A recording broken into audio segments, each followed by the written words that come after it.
Okay, we are live. We are live. Some quick boxing discussion. Nothing too crazy. You guys know the deal. Whatever comes up, comes up. And yeah, we'll talk some boxing, man. Let me just sort something in the background ever so quickly. Okay.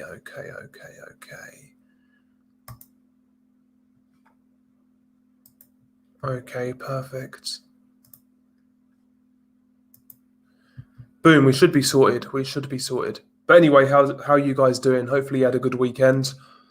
Good fight this weekend, actually, between Pacquiao and Jordanis Ugas. I actually quite enjoyed it. Competitive fight, relatively entertaining. I thought it was a good fight, to be honest.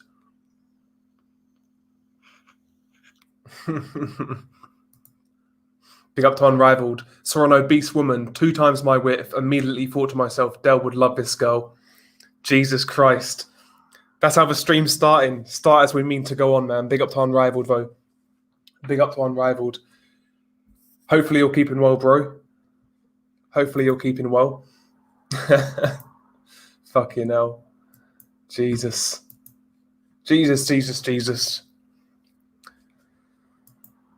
So yeah, this weekend, a good weekend of boxing, in my opinion. I really enjoyed the Mark Magsayo fight against Julio Ceja. Really, really good fight and a brutal knockout to end as well. That was a good fight on the undercard. I felt the main event delivered, to be honest. It was a pretty good fight.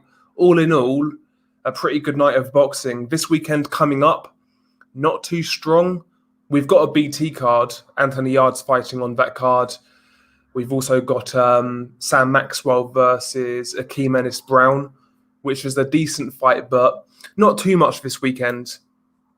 Not too much. Big up to Haitian Sensation. Salute to you, sir.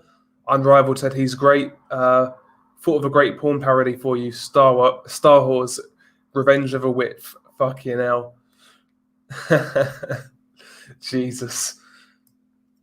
Yeah, I saw this Haitian Sensation. Yeah, Porter Crawford purse bid delayed till September 2nd.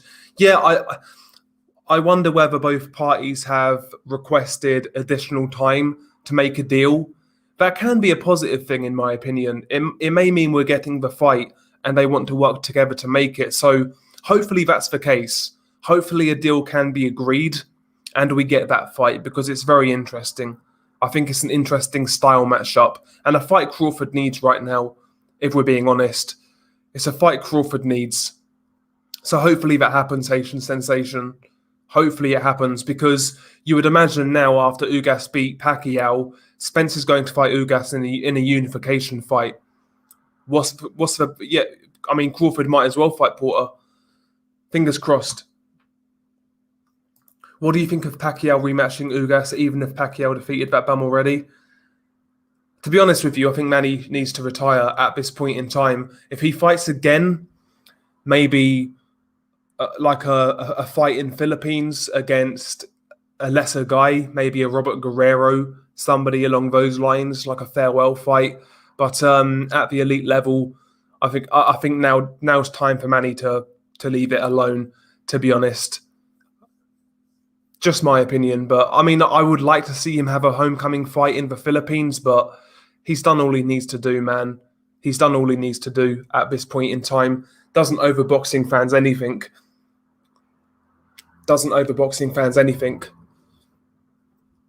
But yeah, I enjoyed that fight this past weekend.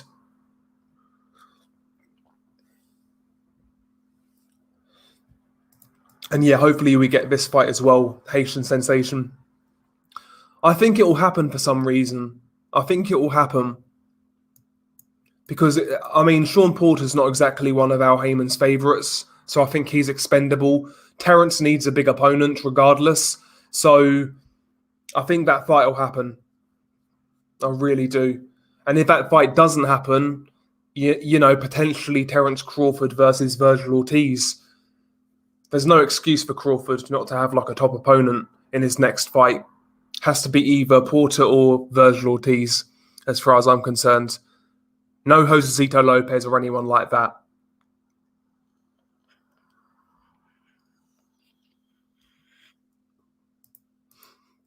Pacquiao should have focused more on power, not in and out like Roach planned. Yeah, maybe, but I mean, Ugas was so much bigger. I think he had the right idea. I just don't think the legs were there anymore. They weren't what they were, man. He cramped up. He cramped up early. Couldn't really kind of utilize that in and out movement like he should have. I just think the legs are not there anymore. His hand still looked quick to me, and when he put shots together, they were quite effective. But he just couldn't close the distance and get back out quickly enough, in my opinion.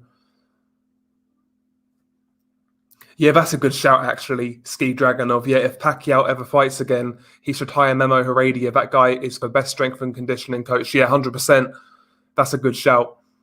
He might make Pacquiao 5 years younger. He's very good. Put it that way. He's very good. But yeah, in all seriousness, Bo, I mean, Manny's had an incredible career. The amount of Hall of Famers he's beaten, the amount of world champions he's beaten, the amount of weight classes he's gone through, there's nothing left to prove, man. There's nothing left to prove. Again, in an ideal world, Pacquiao fights in the Philippines early next year against like a low-level guy, has a farewell fight, calls it a day. And, if he wants to call it a day now, fair enough. I mean, he owes us nothing at this point. Yeah, either that or move to Sheffield and join Ingle. Can you imagine? Manny Pacquiao and Dominic Ingle. Jesus. Fucking hell.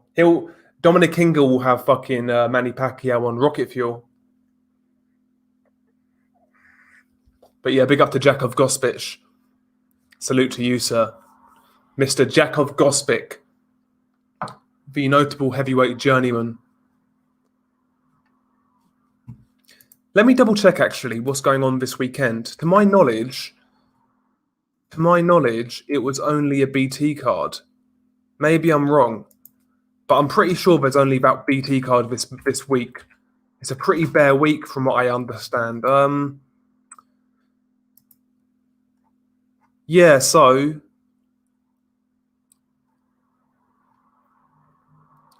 let's have a look. Yeah, BT have got a card with Anthony Yard on it and a couple of good domestic fights like Anthony Kakache versus Leon Woodstock, Akeem Ennis-Brown versus Sam Maxwell. That's a decent little card, like domestically. Is there anything else this weekend? Is there anything else? I don't think so. Because David Benavidez was supposed to fight this weekend, but that fight obviously got postponed or called off, whatever. Yeah, there's nothing on this weekend, really, of any consequence. Oh, you've got Jake Paul on Sunday. How can I forget? Jake Paul versus Tyrone Woodley. And you've got Tommy Fury on the undercard and Daniel Dubois. So you've got that to look forward to, for those who care. And that's pretty much it this weekend. Not too much to look forward to.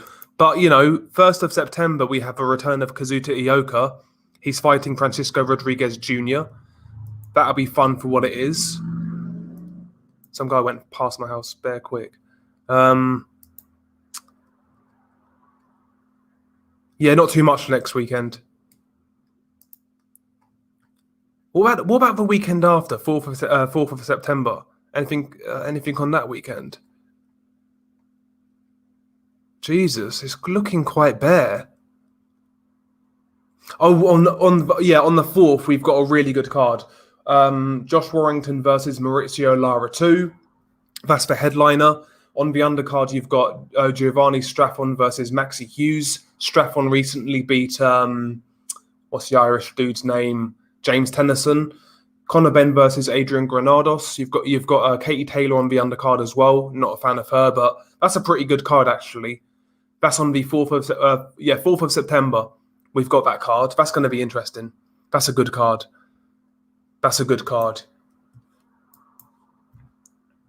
Big up to Haydar.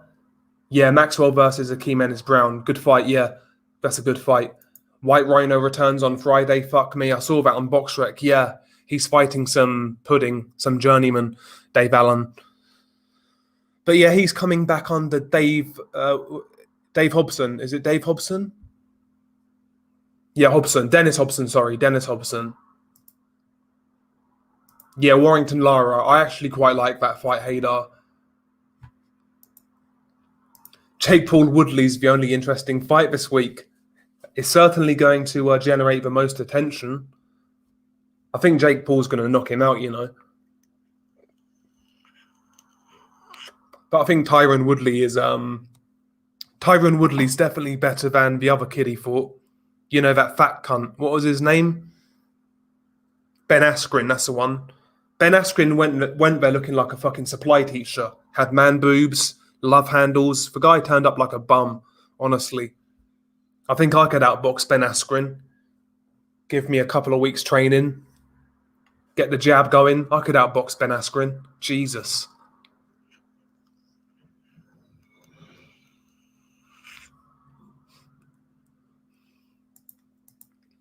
But yeah, boxing right now, man. There's not too much to cover. I will do a prediction video for I'll do a prediction video for Lara and Warrington. I'll do a prediction video for Usyk and Joshua, but I'll be honest with you guys, I'm struggling with boxing right now because there's not much to cover. I mean, it is what it is. Apparently, now this is quite interesting. Apparently, Crawford and Porter, the purse bid is now September the 2nd, as we discussed. But apparently, it's going to stream it.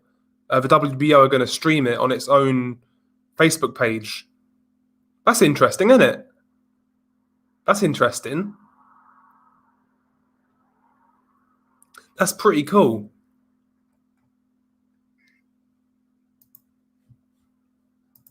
Yeah, Porter Crawford purse bid next week. Yeah. Can't believe they've set up this tournament type format for Tommy Fury to meet Jake Paul at the end. Yeah, I know. It is what it is, though. If the fight still goes to one round again, then it's scripted. Yeah, yeah. I think Tyron Woodley's definitely better than what's his face, Ben Askren. I think he's definitely better than him. Yeah, a live purse bid. That's interesting, isn't it? Unrivaled. That's interesting. Make for some good viewing potentially. Do a little. You could do a live stream with it. That'd be interesting, actually. For some reason, sorry, I don't think it will go to purse bid. I think they'll come to an agreement for some reason. I don't know why. Project Jab, he says, when was boxing at its peak since you've been watching the sport? Oh, that's a good question.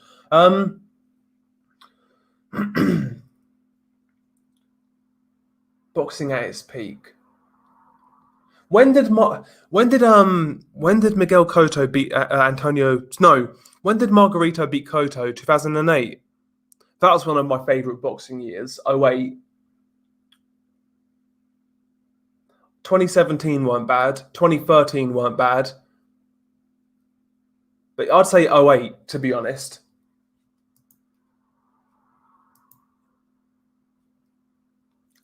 Yeah, I'll watch it as well. Well, if I'm available, yeah.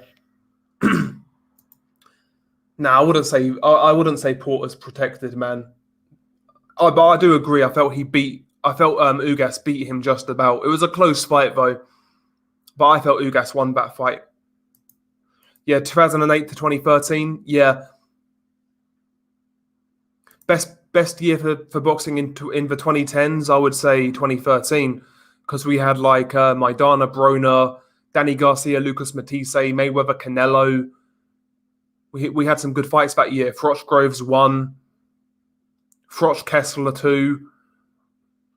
That was a good weekend, a good year for boxing, 2013.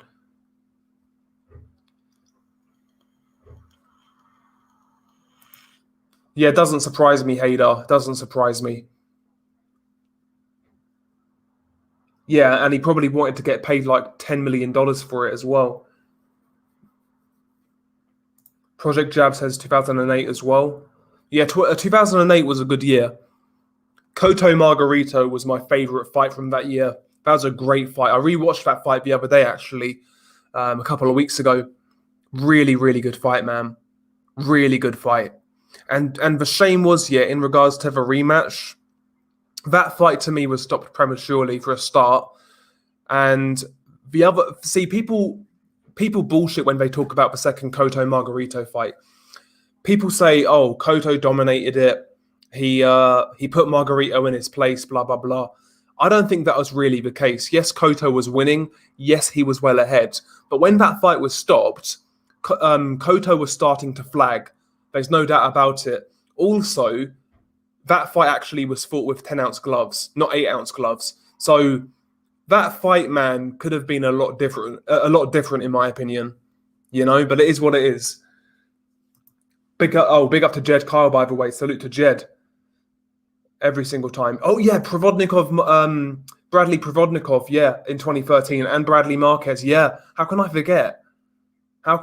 Man? Yeah, they were great fights, bro. And I think we also got Provodnikov versus Mike Alvarado. That was a good fight. Alvarado Rios 2, I think, in 2013. Really good year.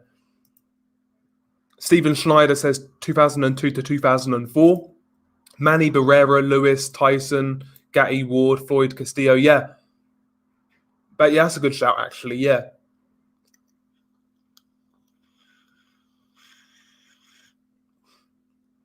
But we have had some good years in the last few. There's no doubt about it. The last couple, man, filled with bullshit, obviously because of COVID for a start, but like politically in boxing, it just seems to be over the top right now with certain fights and fighters and promotional outfits. The whole political aspect of boxing seems to be right at the forefront, more so than any other year or any other period in boxing, at least. Just seems to be so, I don't know, out there. Like, it's so blatant now, the political side of boxing. Like, back in the day, they'll try and hide it from boxing fans. Like, the political side of boxing, they'll try and suppress it and hide it. But these days, they're willing to tell you what their plan is. I mean, look at Tank Davis. Floyd said, "Oh, we're going to keep Tank Davis in fight. He's only going to fight PBC Showtime guys." That's what Floyd said. And the bad thing about that, you've got a whole heap of fans saying that's okay. Like, promoters now can slap us with their dicks, and fans are going to accept it. That's a sad state of boxing in 2021.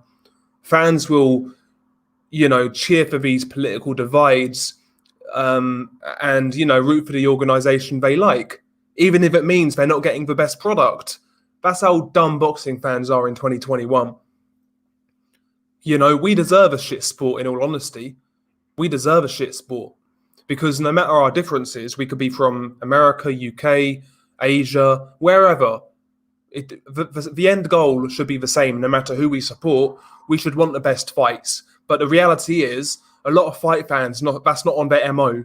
They would rather see the guys they like make money, the promotional outfit they like make money, and be on top politically rather than their fighters achieve and actually win accolades in the ring. But there you go. And I'm not paying for, like Jakov said, we keep paying. Yeah, I pay for very little these days. I'm not going to sugarcoat it. I pay for very little. I'll pay for Joshua Usyk. I like the fight. But I've really got to like the fight to pay for it. I'm not going to pay for bullshit. I don't pay for Sky anymore. I pay $1.99 a month for the Zone. But that's pretty much it. And even if the DAZN price goes up to something I don't like, I'm not going to pay it. I'm going to fucking steal those fights. Big up to Felipe. Yeah, the promoters are there for the money. They don't care about entertaining the fans. Yeah, exactly, Felipe. And they'll get away with what they can get away with at the end of the day. And the problem, again, like I said earlier, there are certain fight fans out there, and I'll use that term loosely, that accept it and actually promote it and celebrate it when promoters dick around fans. But there you go. Yeah, that's true as well. And yeah, a lot of new boxing fans and some old ones are behaving like male groupies. Can you imagine, Anthony? Like, these guys are out here, counting their favorite fighters' money, talking about social media following, TV viewing figures, pay-per-view numbers. Like every other stream I go into now, yeah, there's some cunt talking about pay-per-view numbers. No, it's fucking ridiculous, man. Oh, this promoter's better than that promoter. Blah, blah, blah. It's fucking bullshit. It's fucking bullshit. Honestly, it's fucking bullshit. But you're right, though. You're right, man. Exactly, Steve. A lot of the time, we don't even see the second or third best fights. Yes, sir. Florian Marku can beat Dennis Ugas in a year and a half. Trust. Yeah, I like Florian, but I can't see it, bro. Yep, social media has fans thinking they're part of fighters' teams. That's how it feels, bro. That's how it feels.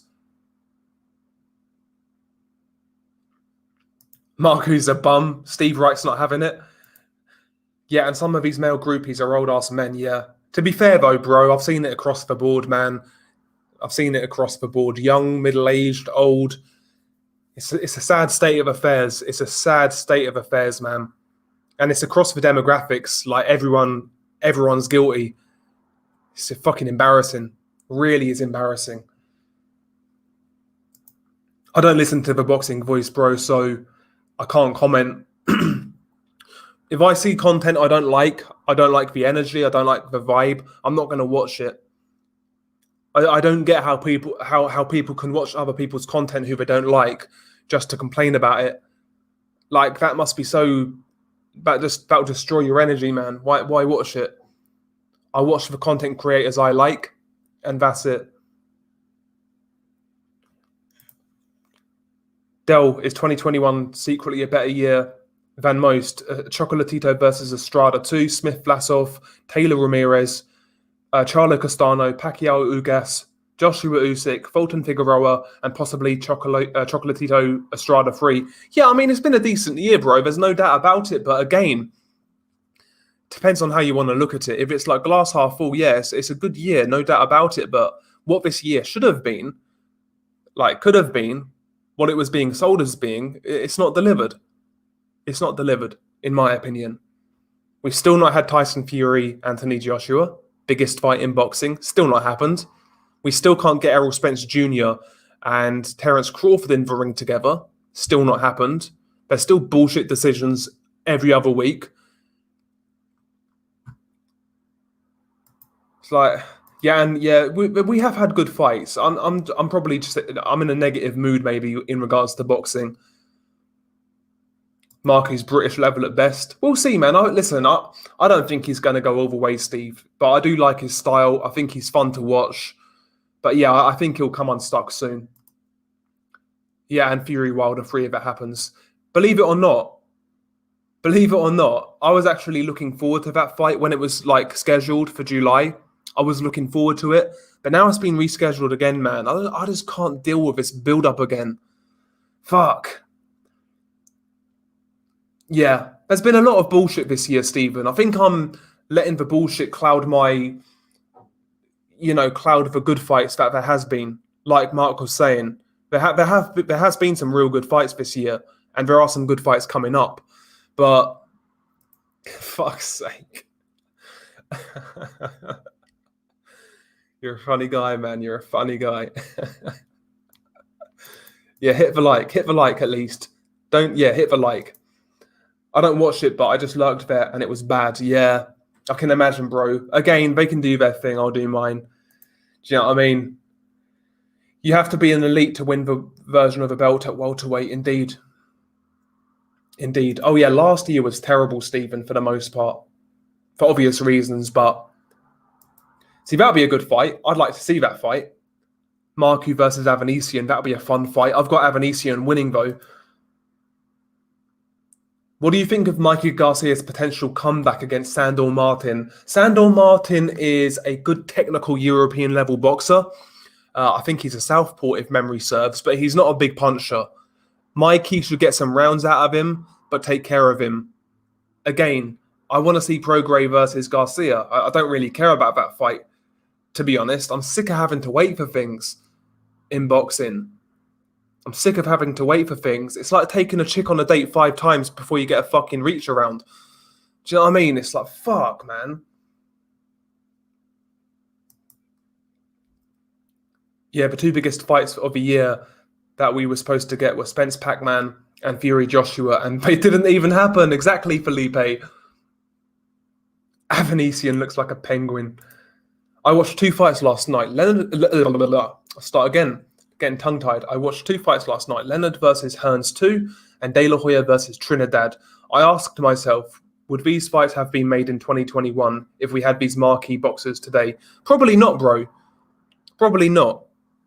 Or if they did happen, they would happen way too late, maybe.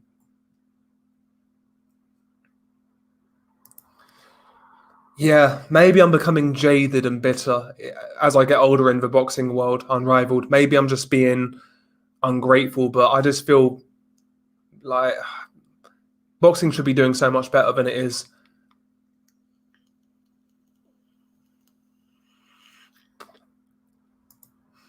I think belts and titles are for nerds. I want the big fights. Yeah, belts don't make a fight necessarily good. No doubt about it. Yeah, at least we got a few undisputed scraps. Yeah, that's true. That's true. That's true. Fury's going to find a way to get out of the fight. That's another thing as well. Can you imagine if that fight gets postponed again? At that point in time, I'd want both guys to retire. I'm really sick of both guys already now, to be honest. Like, people talk about Wilder, which is fair enough, but I'm sick of Fury as well. Sick to death of Tyson Fury. Sick to death of his fanatics. I mean, listen, as fight fans, we consumers, right? We consume a product. Tyson Fury does not deliver. If you're a customer, he doesn't deliver. Doesn't fight regularly. You can't count on him fighting, even when he's got a date set. What's there to like about this guy? He's got a boring style for the most part. What's there to like about this clown? Seriously. Where do you see Conor Benn in the next year? I would say he's going to have a few fights along the level of Granados, build that reputation, build the highlight reel, and eventually they'll kind of step him up in a risky fight, but I can't see it happening in the next 12 months. Maybe in 18 months' time, they'll chuck him in there for a vacant title or something like that. But I can't really see a big step up in the next 12 months. I'd say Conor Benn. Steve Wright says Ben, Kelly, McKinson, Essuman, and Congo all beat Marku. I wouldn't be surprised, to be honest. I wouldn't be surprised.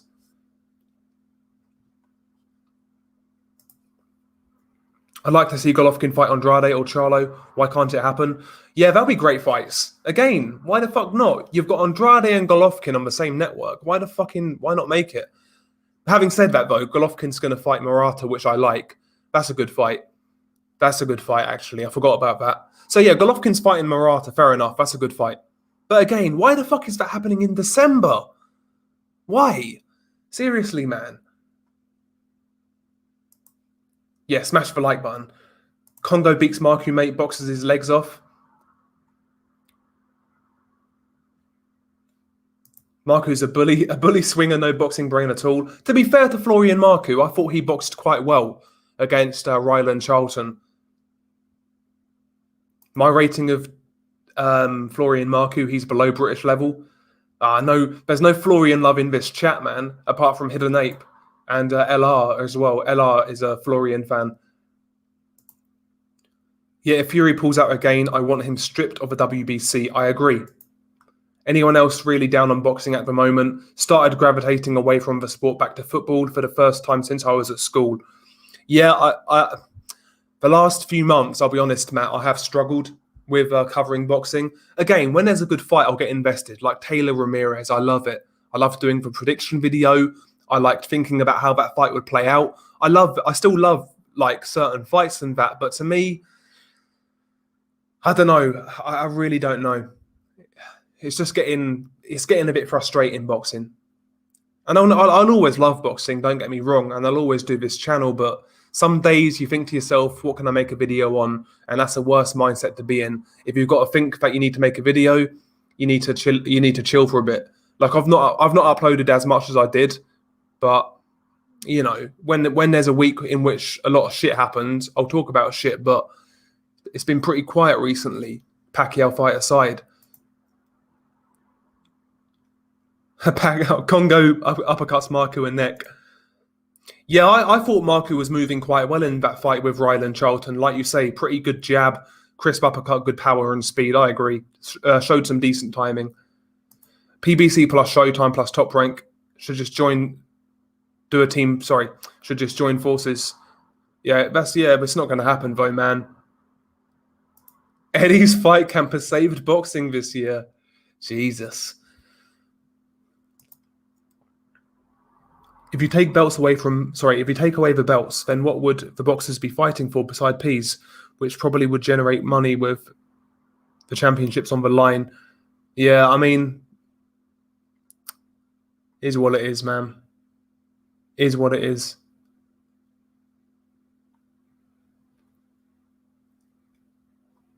There'll always be some sort of titles involved, but the nature of how the titles are handed out, the rankings, the regular belts, the interim belts, that's the problem, in my opinion.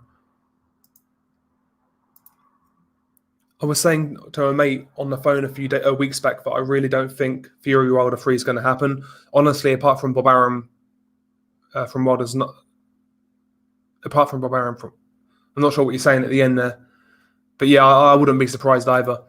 Ben is a douchebag, but I like his fights. Yeah, he's fun to watch, Conor Benn, you know.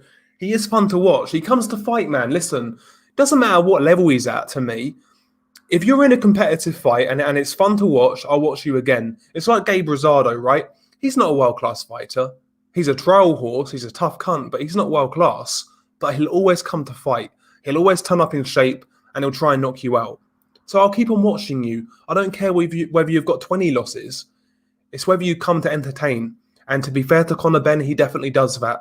He needs to step up after this fight with Granados, but he comes to entertain. So I can't hate on that. Tyson Fury, there's nothing to respect in my opinion.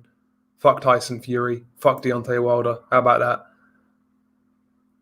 Fair play to Canelo for fighting 4 times in a year. Others, you're lucky you're lucky if they fight twice. Yeah, that's true. Yeah, I've never seen him fight Alex, the Frenchman who Eggington's fighting. I've never seen him, but I never heard of Hassan Mourinho, and we know what happened there. Okay, I get you. So we're saying to my mate on the phone a few weeks ago that I really don't think Fury Wilder 3 is going to happen. Apart from Bob Arum and the Wilder nutsack huggers, who the hell actually wants to see it? Pay to see it? Yeah, exactly.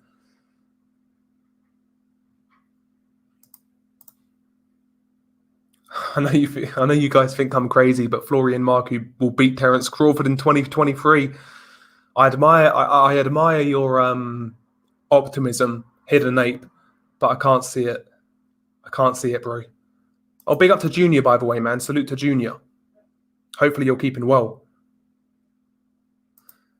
Yeah, I think Anthony says, I think that Marku's a decent boxer and he appears to be hungry. He's got a menacing style, but like Blue Collar said before, he doesn't have a high ceiling. Yeah, that's it, Anthony. That's it. He's a good TV fighter. Chuck him on an undercard against the right guy. He's going to be in some real fun fights. And that's okay. That's okay, man. We need those sort of guys in boxing. But I just can't see him really getting to a high level in boxing.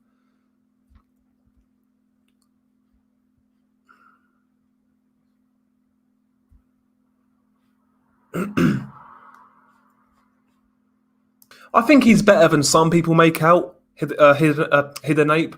I do think he's better than some make out, but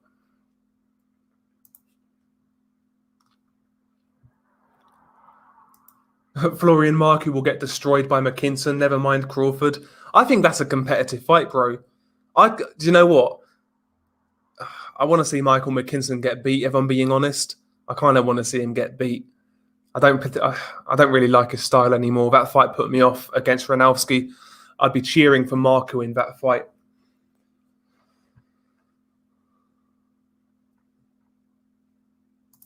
If you could get rid of 2 of the sanctioning bodies, who would they be and why? WBA. No more needs to be said there. And I would say the WBC, I would say.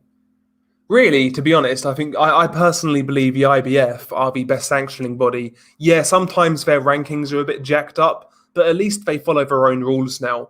They'll strictly adhere to mandos and give mandatories their shot. And yeah, all in all, I think the IBF are the best. After that, really, it's take your pick. But I think the WBO are second best. So I'd get rid of the WBC and WBA. Yeah, I think Deweyko got hurt early on, and he kind of checked out E-Machines. But I like Kozabuski. He's a decent prospect. Yeah, savage KO, Nathan. Savage KO in a real good fight. Julio Ceja again, man, loses a fight from a real good position. Like, I felt he was winning that fight. He was arguably beating Rigondeaux before he got knocked out in that fight as well, man. So Julio Ceja just can't get over the line. Watch how Wilder loses and says he lost the fight due to a loss of hearing from wearing headphones in the presses. They should have a trophy in boxing just like the NFL big leagues. Well, I think more tournaments in boxing should happen. Like, the World Boxing Super Series. To me, that delivered some of the best boxing in the last 5, 6, 7, 8 years, the World Boxing Super Series. I mean, look at the cruiserweight tournaments. They were both great. Excellent tournaments. We had Inoue versus Donaire at bantamweight. Excellent tournament.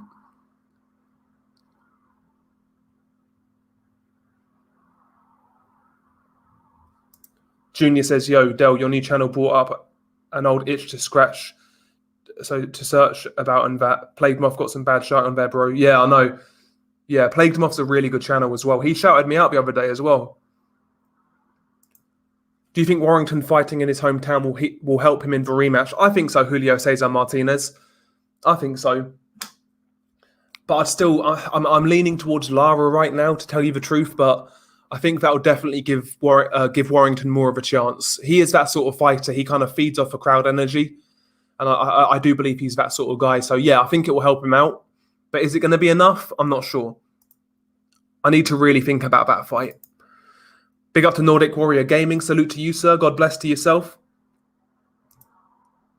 Canelo lopsided fight. Probably a late stoppage, I would say. I don't think Plant's got the power to keep him off. I don't think defensively he's anywhere near as good as people say. He's tailor-made, or he's open for the overhand right, as we saw against Caleb Truax. I think he'll get pieced up, Caleb Plant. I think he'll get pieced up.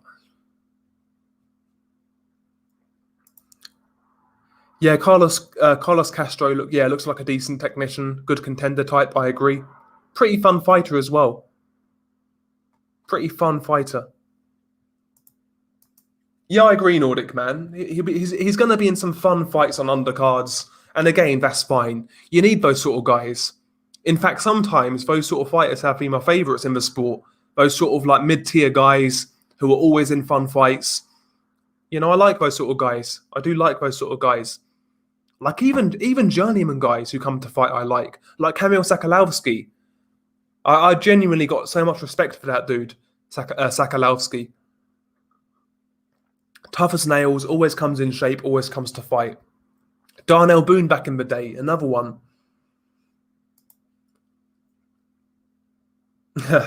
when Manny's like 50. I agree, Nordic. Yeah, get rid of the WBC and WBA. Yeah, I'd love to. I would as well. Project Jab. I would as well. A World Boxing Super Series at Super Feather. Yeah, that would be great, bro. Yeah, again, yeah, they got busted by the FBI. Yeah.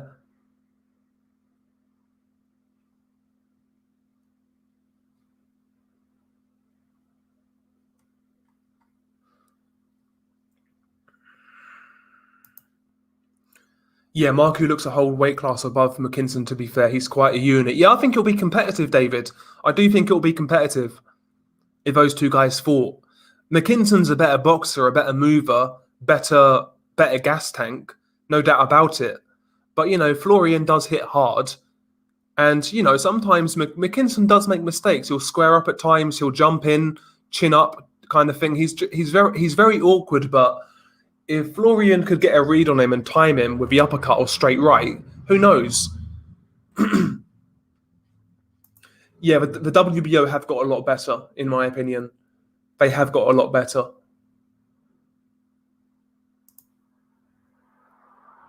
I agree, Stephen. I wouldn't be surprised if Caleb Plant quits, to be honest. Sanctioning body should have more tournaments like they had at heavyweight years ago. Yeah, exactly, bro. I love the tournament concept in boxing. I really love it. Doesn't happen enough, in my opinion. If you could get rid of two weight divisions, which one would you get rid of and why?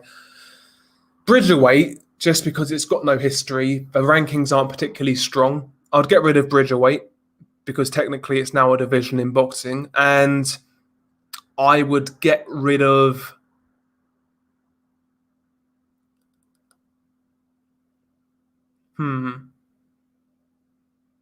I would get rid of super flyweight. I think.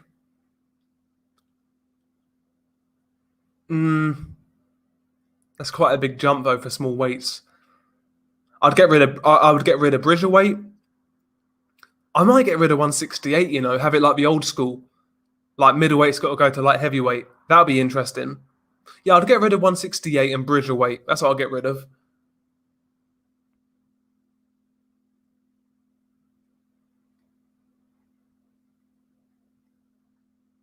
Yeah, I like Dalton Smith as well. I think he's a very good prospect, a very good prospect. Hits hard, good counter puncher, boxes well. Big up to True Crime with G-Man, aka the boxing G-Man. G-Man Boxing. Both really good channels. My brain went completely blank then, if you could notice that. But yeah, True Crime with G-Man, check it out. Good channel. And also Boxing with G-Man as well. Really good channels, man. Wilder's the biggest joke I've seen in boxing for a 35-year spell of me following the sport closely, and anyone with eyes and a clue knew Fury scored him in one and then smashed him in two. Yeah, I agree, bro. There's no need for a third fight in reality, but you know how boxing is, man. It's what it is. It sucks, but yeah, I bet you'll have Friday free as Dave Allen's one brain cell returns. Yeah, Dave Allen's fighting this weekend, indeed.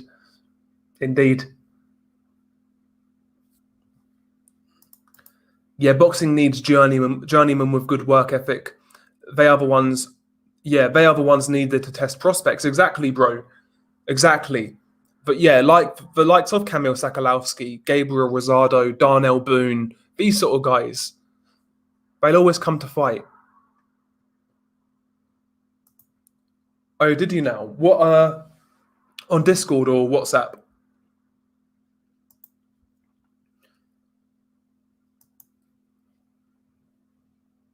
Yeah, exactly. Never any need or call for a third fight. Fury just needs to step up and fight Joshua. But the thing is, though, man, if he agreed to it legally, then he's got no other choice. He's got to fight him again. Even though, we don't want to see it. Not particularly anyway.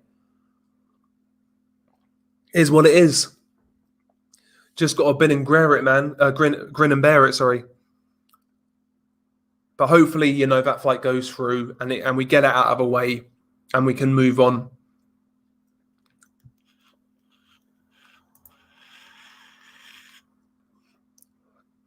If Lee McGregor was to get offered a final eliminator against Paul Butler or the Farouk rematch in Scotland, which should he take?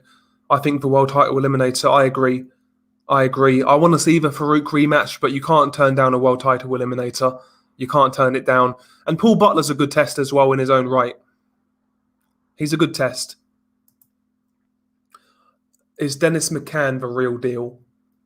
Hard to say. He's definitely talented. He's definitely talented. I don't think he's quite the puncher they made him out to be early on, to be honest. But yeah, I think he's got a decent ceiling. Not sure how far he goes though. It's too early to say whether he's the real deal. I think he'll definitely be a good domestic fighter though. Maybe he could get to European level, and after that we'll see. It's a hard one though, especially in those lighter weights. I don't really give UK guys a lot of hope in those lighter weights, to be honest.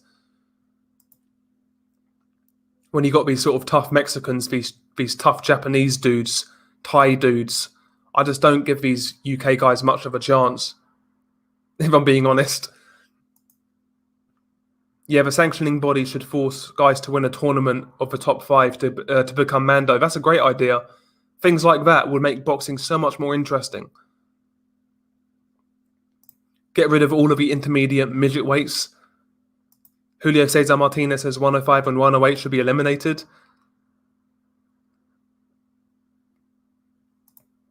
Get rid of Super Feather. Anybody know what's happening with Sky doing UK shows? Thought there would have been some kind of announcement from them now regarding the content. Yeah, no idea what Sky are doing. I was surprised they got the Pacquiao fight, Stefano. I was surprised they got the Pacquiao fight because they've got to deal with Top Rank, obviously. I'm surprised they picked up a PBC fight. I was shocked that was on Sky Sports. Yeah, exactly, Anthony. I would get rid of 168. I think a lot of those guys at 168 should be boxing at 175. I agree. Now I'm just super tired, G-man. I'm sober as anything. I'm just so fucking tired. Knackered. Absolutely knackered. But yeah, big up to G-man every single time, man. Again, check out G-man's channel. True Crime with G-man. If you like crime, disturbing stories, really good stuff, man. It's an easy listen. Really easy listen.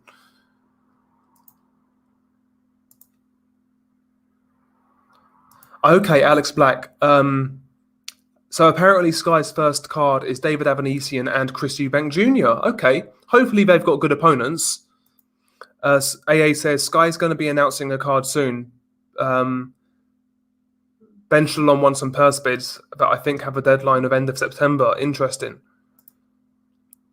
I agree, Abstract, 100%. Best UK fighter for me right now is Josh Taylor, and it's not even close. Fights everyone, undisputed champion at 140, and actually has skills, yeah, indeed. And he won his undisputed abroad as well.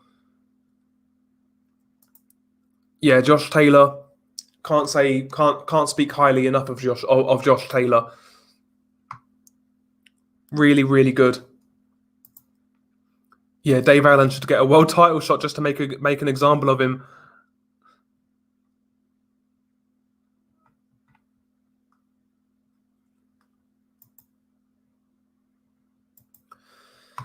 Taylor versus Ugas, who would you pick? I would say Taylor on points. Apparently, Josh Taylor did a number on Ugas in sparring. Ugas basically admitted that on his Twitter. He said, like he injured him or something like that. I don't know. Apparently Taylor fucked him up, but be a good fight. But to be honest, Ugas impressed me. I know it was a 42-year-old Manny Pacquiao, and I know his legs looked bad, but Ugas's jab in that fight was as good as I've seen it. He was doubling the jab really well, varying it from body to head. He was countering Manny's jab really effectively, punching over the jab. Ugas's jab in that fight was spot on. Really, really good jab in that fight. And that jab will definitely give Taylor problems, no doubt. But I'd say Taylor on points. Okay, cool. I'll check it in a sec. My phone's on charge right now, but I'll check it in a second.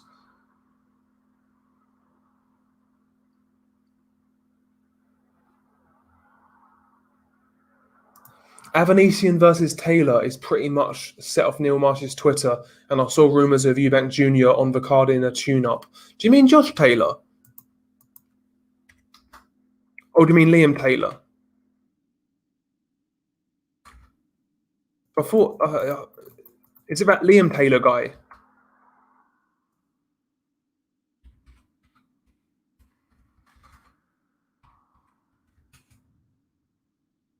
Neil Marshall, isn't it?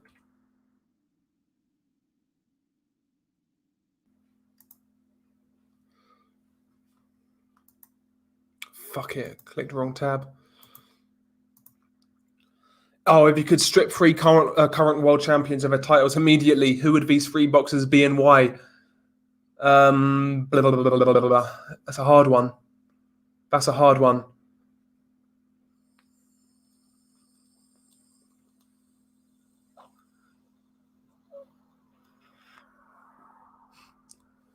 That's a hard one. I can't think.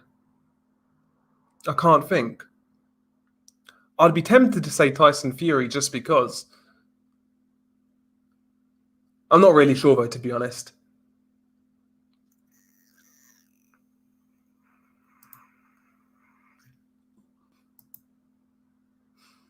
Who was the worst British world champion? The worst British world champion. Was Nicky Cook was Nicky Cook a world champion at one point or not? I don't think Nicky Cook was. I don't think he was actually.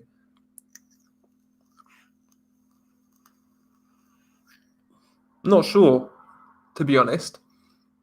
I'm not sure. Anthony Crolla wasn't great, but he wasn't exactly a bad fighter. Terry Flanagan was pretty poor. I'm struggling to think, man. My brain is fried and not in a good way. Yeah, Yard's fighting this weekend. Yeah, he's fighting some sort of journeyman. I think his name's Alex Ferren, something like that.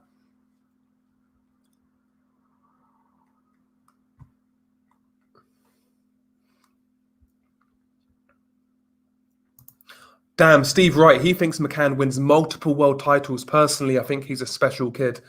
Time will tell, man. Time will tell. He's got a nice style to watch, I'll say that much. I do like watching him fight.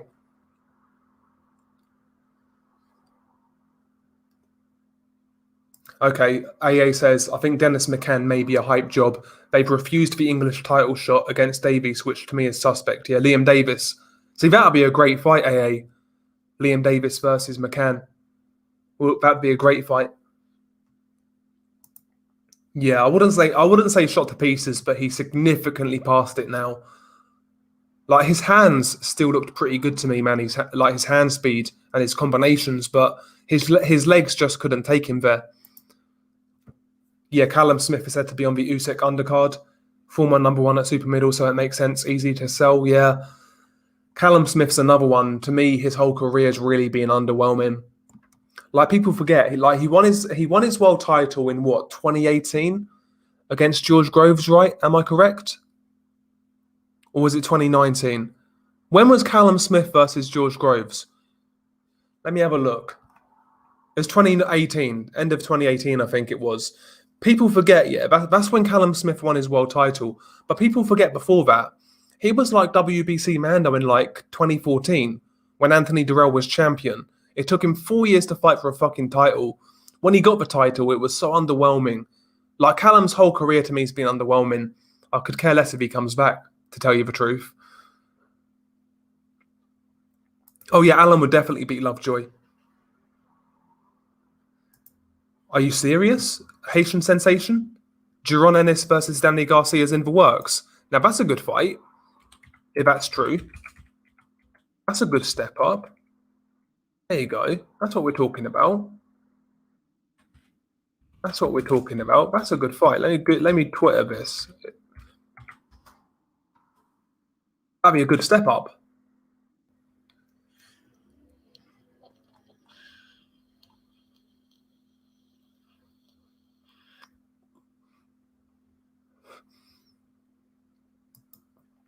I can't find anything on Twitter. Can't find anything on Twitter.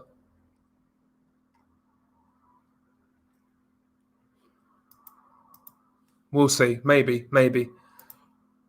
Yeah, Ugas has a great jab, but he's very basic other than going forwards. Yeah. He's a decent body puncher as well. Yeah, that's it. Yeah, it's Liam Taylor, isn't it? Liam Taylor. I'd like to see Josh Taylor beat up Freddie Roach. Christ, he'll really have the shakes after that. I need to stop. Fuck's sake, that was bad. Yeah, Leo Santa Cruz. How can I forget Leo Santa Cruz in regards to stripping world champions? That's a good shout.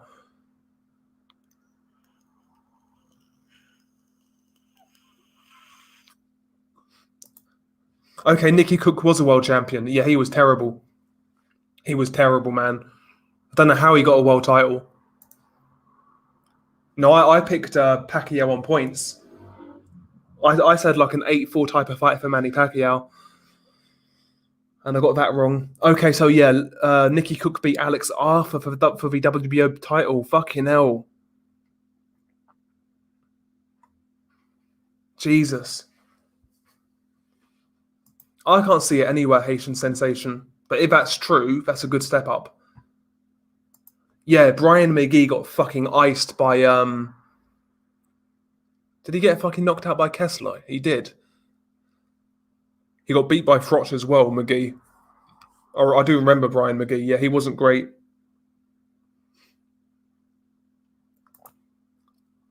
They are all good shouts, actually. Leo Santa Cruz of his WBA Super, Artem Dalakian of his, and Tank of his lightweight regular. Yeah, I would agree with all of those.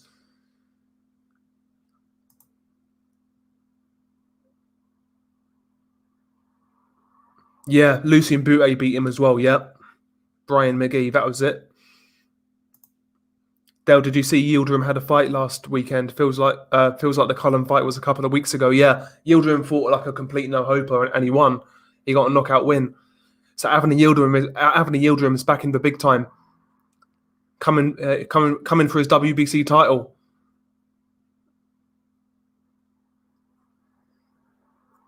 Yeah, exactly. Nordic. Yeah, Freddie is just being Freddie, and he is what it is.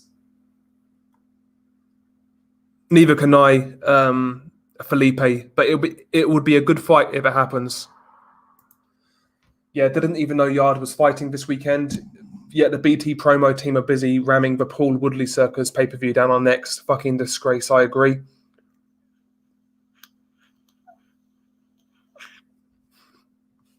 And who's going to buy that on a Sunday as well? Like UK time on a Sunday, so it's like early hours of Monday morning. Who the fuck's going to buy that? Who the fuck is going to buy that? Yeah, that is a good domestic fight, Alex. It's a good domestic fight. I do want Sam Maxwell to win. I prefer Sam Maxwell. I do prefer Sam Maxwell, to be honest. But Akeem Ennis-Brown is a tidy boxer. Not much power, but he can box, and he's very awkward. He's very awkward. Yeah, I'm looking forward to Frank's card this weekend. 2 good 50-50s. Yeah, Frank's card's not too bad. You've got Yard coming back in just like a average tune-up. You've got Akeem Ennis-Brown versus Sam Maxwell, and you have Anthony Kakachay versus Leon Woodstock. It'll be a fun little card. Yeah, Maxwell, yeah, he has looked shaky. He got hurt badly against some French dude a while back. And he was on the verge of losing that fight, and he got a last-minute knockout, from what I remember. Yeah, Yildirim fought a guy with 51 losses. That means he's the next WBC Mando E-Machines. Don't forget.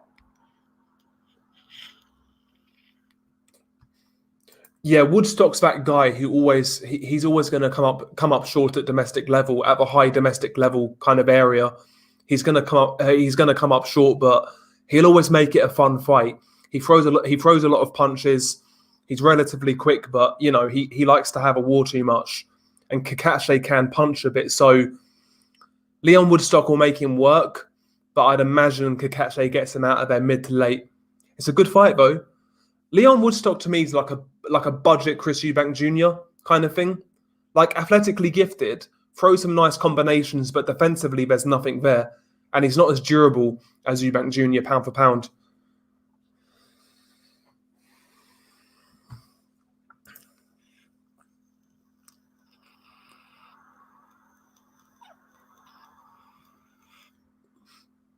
Can you imagine? Yildirim must have serious dirt on somebody at the WBC. Yeah, the guy who hurt Maxwell was the guy who hurt Maxwell was hurting him all the way through. Yeah, I do recall that fight vaguely.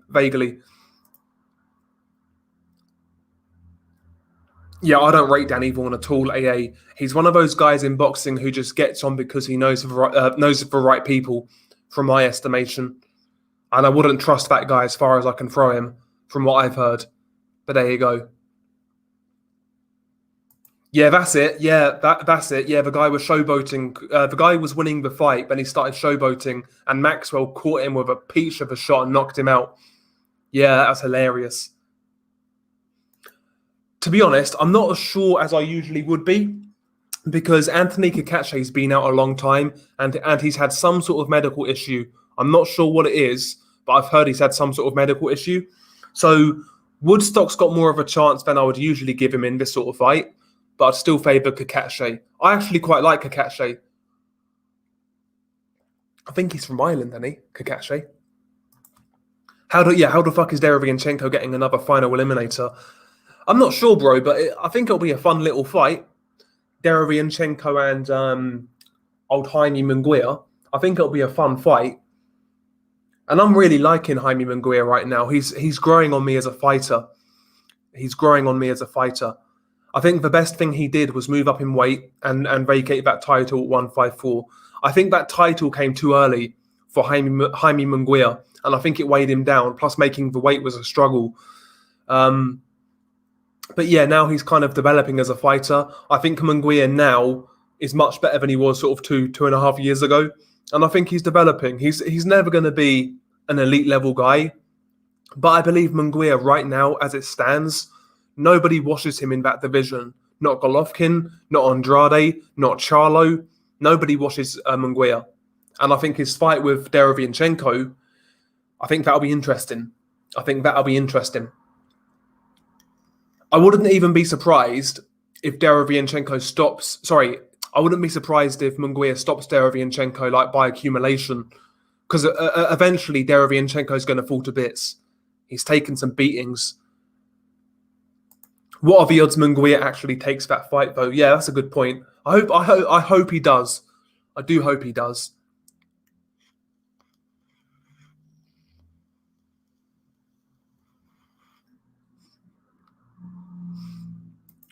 Has he not fought since then, Alex? I never knew that. And that was a long time ago, because Zelfa's been with Matchroom for a long time now. And yeah, that was when Zelfa was with Frank. So that's a long time ago, yeah. Derevianchenko stops Munguia, XMB says. He says Munguia doesn't like pressure either. It'll be an interesting fight. I like that fight. Yes, the fact that Danny Vaughan bought an old gangster's pub in Scotland and founded MTK Scotland just shows that drug money and MTK are the one, yeah. Definitely suspicious.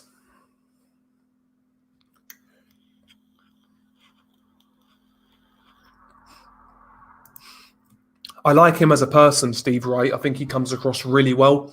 Stylistically, not my favourite to watch. But he's a good technical boxer, Lerone Richards. He's a good technical boxer. I think he's a good European level guy at 168, but I think he'll struggle to move on beyond that, to tell you the truth.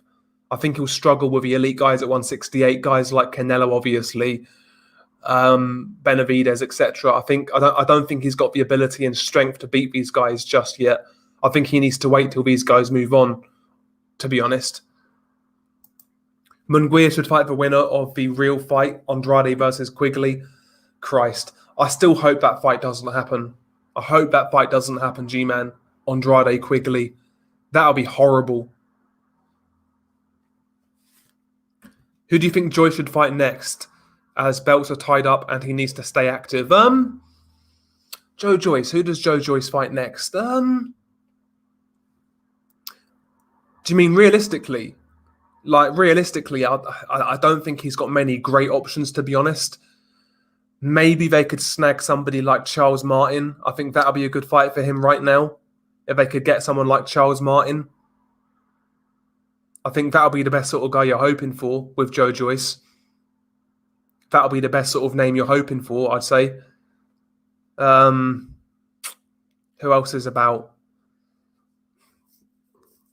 I mean, I'd love to see Tony Yoka. I'd love to see it, but the problem is Tony Yoka in France is getting paid a lot of fucking money. So they would have to pay Yoka a lot of money to come over, and that fight won't do well on pay-per-view. It wouldn't do well on pay-per-view. So I don't think they'll make that fight, to be honest. I don't think they'll make it. I don't think Yoka would take it. I mean, Yoka's turned down an eliminator against Hrgovic. So I don't think Yoka would fight Joyce, especially not in England. Big up to Bruce Goes, man. Salute to you, sir. Yeah, Caballel could be a good shout. Martin Butler. Caballel could be a good shout. But Caballel these days, man, seems to be in the wilderness. From what I've read, he doesn't take boxing all that seriously, Caballel. Apparently, the guy's like a multi-millionaire in Germany. Like, he's a businessman, apparently. I read that somewhere. Like, he's doing really well for himself. And boxing's basically a hobby for him, which kind of explains the activity levels of Caballel. It kind of explains it.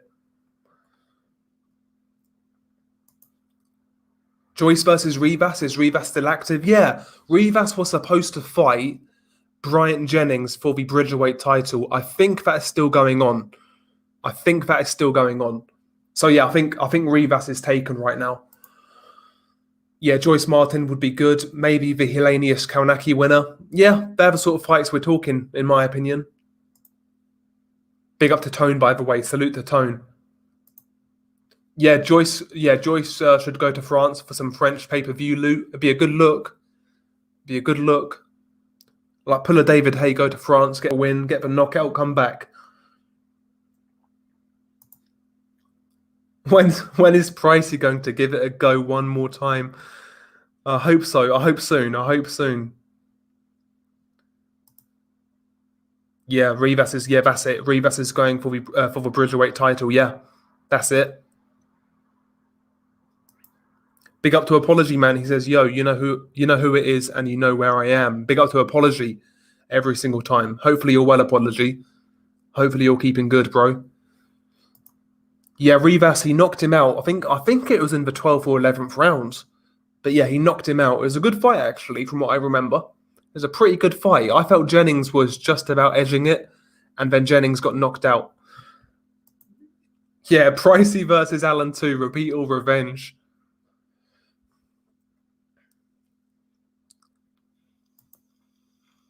Yeah, Pricey gets knocked over by the breeze as the locker room opens. Laugh out loud.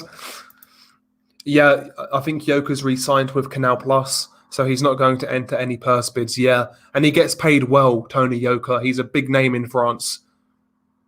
He's a pretty big name in France. He gets paid really well, so getting him over is not going to be easy. It's not going to be easy. Yeah, Joyce versus White would be a fucking barn burner, Martin. That'd be a fucking barn burner. I think I would go with Joe Joyce as well. I think Dillian's chin is deteriorating rapidly, man. Ever since that Joshua fight, he's been getting hurt in numerous fights. Got leveled against Povetkin. I think White's there for the taking. I really do, and I think Joe Joyce could take him out in a bit of a war. That'd be a great fight, though. See, that'd be a fucking tremendous fight. Joyce versus White. That's a proper fucking fight. Good old domestic dust-up, as Frank Warren would say. That's a proper fucking fight. That's a brain damage type fight. That's what I want to see, man. That's a great fight. That's getting me excited just thinking about that fight. Yeah, the 12th round. Yeah, Jennings was winning. Yeah, that's it. It's a good fight. I heard the news, Alex, but I never saw it. The last time I saw Kerry McGurthy was when he got knocked out by Lee McGregor.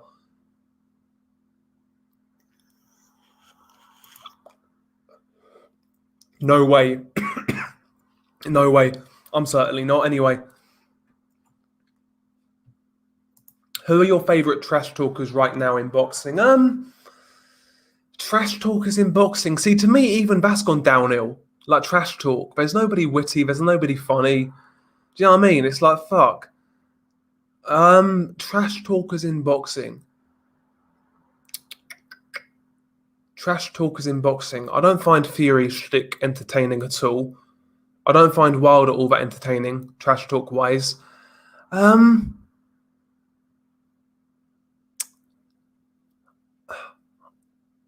don't mind Josh Taylor's blunt approach to trash talking.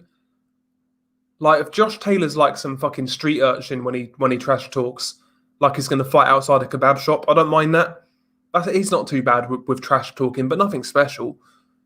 I don't think there's a great trash talker in boxing right now, to be honest. Not who I find entertaining anyway. But you know,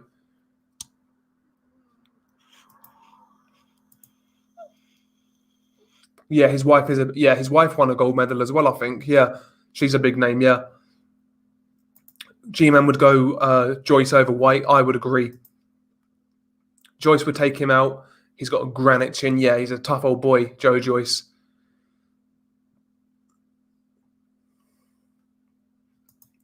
Yeah, Chris Eubank Jr. is another one, man.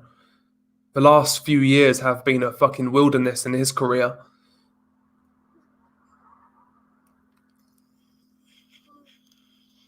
So would I, Steve. I would pay for Joyce White, no doubt. Am I the only one backing Warrington in the rematch? I'm really on the fence right now, Andre. I'm really on the fence. Like if Warrington can be disciplined in that fight and not get greedy, he's got a chance of winning. Because if you look at the first fight, Warrington, he was usually initiating the sequences, right? And at the start of the sequences, he was landing his shots, and Lara really wasn't throwing much back. It was when Warrington stayed there too long, that's when Lara would open up and throw his own shots back, and that's when Warrington got in trouble. But if Warrington can get in there, get in, land a 2-3 punch combination, get out, make Lara reset and do that for 12 rounds, Warrington's got a chance. But has Warrington got the discipline to do that, especially in front of a crowd, when the crowd are willing him on, kind of thing? I'm not sure. I think it's a really interesting rematch. But I'm not sure, to be honest. I'm really not sure. I'd be lying if I told you I was. Joyce ices White inside 8 rounds.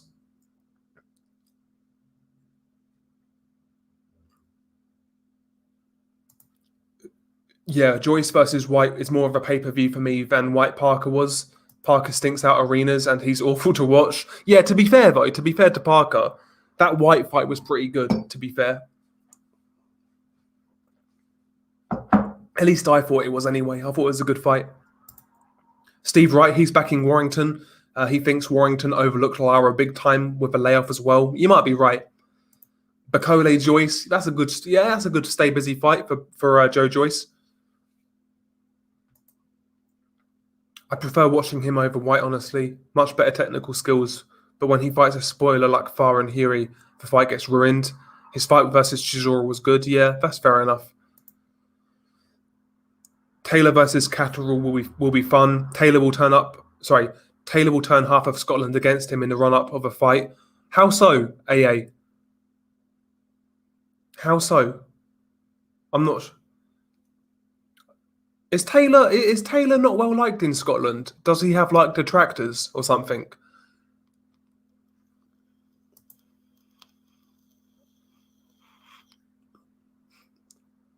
Can't see Warrington winning. Yes, he can outbox Lara, but with fans screaming, will he be disciplined? I don't think so. Lara in 5, damn. Yeah, I'm not convinced by Pacquaio. He's pretty fun to watch, but I'm not convinced.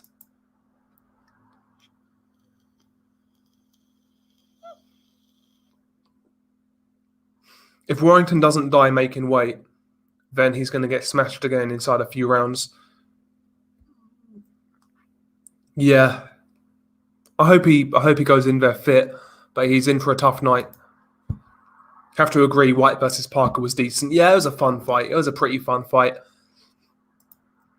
Yeah, I don't rate Yoka that highly. I don't think he punches hard enough and is kind of amateurish. I agree, Luke. I agree. He looks like the guy who's going to fold when like a pressure fighter gets on top of him, kind of thing. He's kind of upright. He's got nice movement, nice speed, and he's got some decent technique, like technical skills, but he just doesn't look super strong for a heavyweight kind of thing. He doesn't look durable either, if that makes sense. You know, when you look at certain fighters and you think to yourself, he doesn't look strong. Do you know what I mean? He doesn't look solid. That's true, Andre. Yeah, he needs to get Lara's respect, and he didn't do that first time around, so...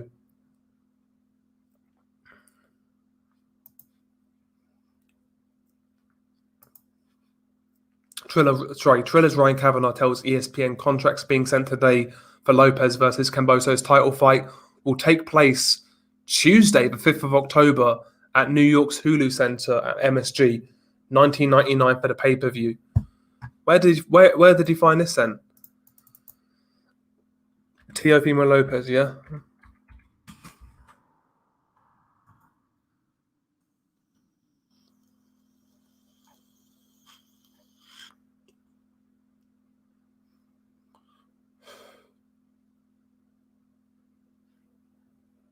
Okay. Can't see any, I can't see anything on Twitter, but I'll take your word for it. Felipe's got Lara again in the rematch. Warrington took too much punishment in the first fight. He took a lot of shots, and the finish was quite brutal. And he was hurt numerous times in that fight as well. So you could be right. And when was the first fight? February? I want to say it's February, right? And what we now, the fight's in early September. It's not a long time.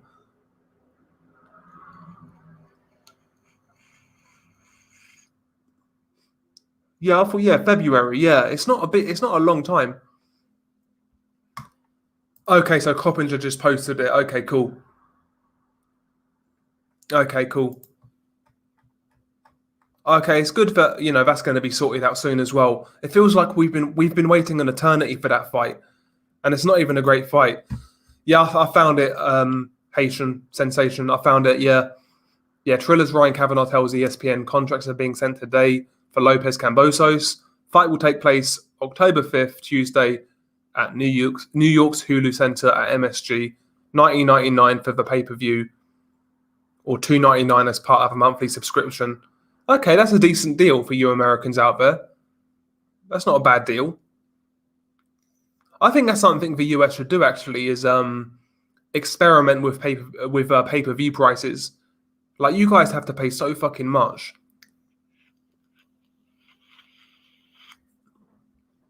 Fair enough. Yeah, imagine waiting over a year to see Cambosos get KO'd. That's basically what we've waited for, bro. And that sucks for me as well, man. Being in the UK, man, I can't watch it on the night. Be working the next day, so that's fucking annoying.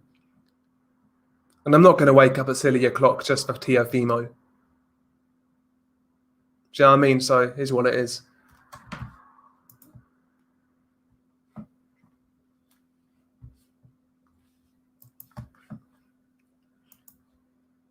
But yeah, the next couple of weeks, lads, are going to be a bit quiet, I reckon, on this channel.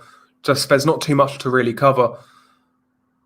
I'll try and I'll do the Warrington Lara prediction quite soon in the next couple of days or so.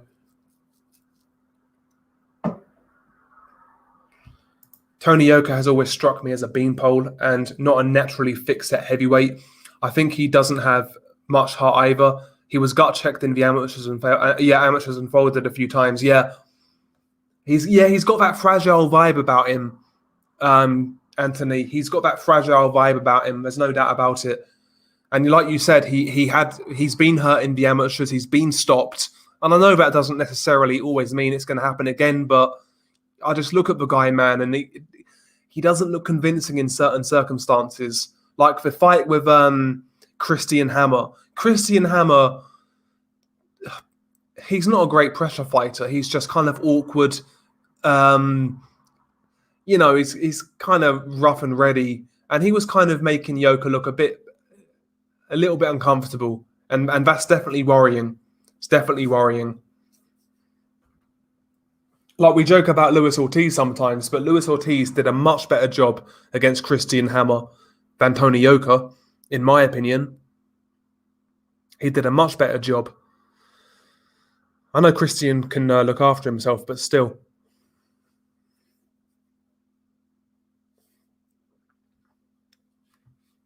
And yeah, if you guys could smash the like, it'd be much appreciated. Much appreciated.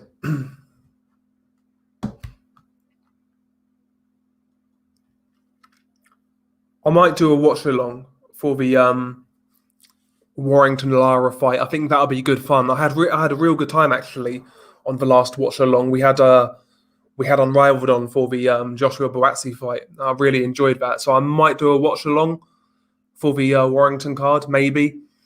I think that'll be good fun. I actually don't mind doing watch alongs, but it's got to be for the right fight. It's got to be for the right fight.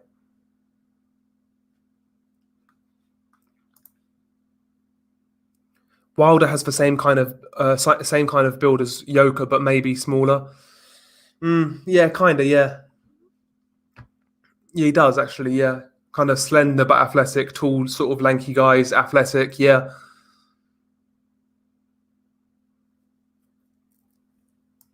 Yeah, see, I wasn't really sure what happened there, Jazz. I'll be honest. I don't follow sort of female boxing, but I'm not sure what happened there, to be honest. I'm not sure what happened. But Amanda Serrano, she's quite nice to look at. I'll say that. I'll say that. She's not the worst looking girl in the world.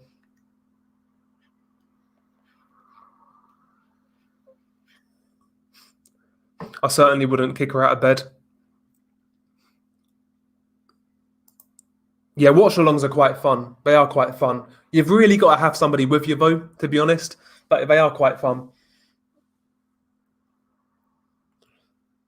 Big up to Nosy Boy, by the way. Salute to Nosy Boy. Joshua Usyk watch along. The problem is, I might watch that with my with the lads. I might go out and watch that. Might go around a mate's house, get some beers in, kind of thing. But yeah, if I'm not doing anything, I might, but probably not. Weirdly, I don't like doing the really big fights. I know that sounds super weird, but I don't like doing the massive fights. But there you go. But I do quite fancy the idea of doing Warrington and Lara too. I think that'd be a good one to do, and the undercard's actually good as well. Like the last one we did was Boatsi versus Bolotniks, but the undercard was so bad, man. It was painful to sit through, and it was really hard to like commentate.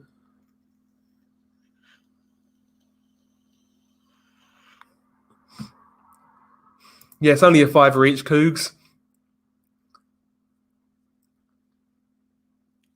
Good old Eddie Hearn. Okie dokie. But yeah, at least that Teofimo situation is now looking like it's sorted. That's good.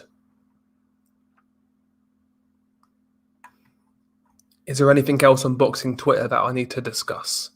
Let's have a look. Okie dokie.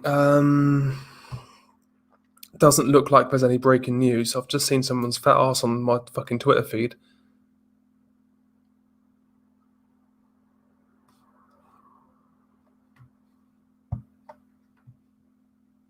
Yeah, she's got a nice fat ass. It's getting distracted there, boys. My bad. Yeah, there's nothing on here. There's no news really.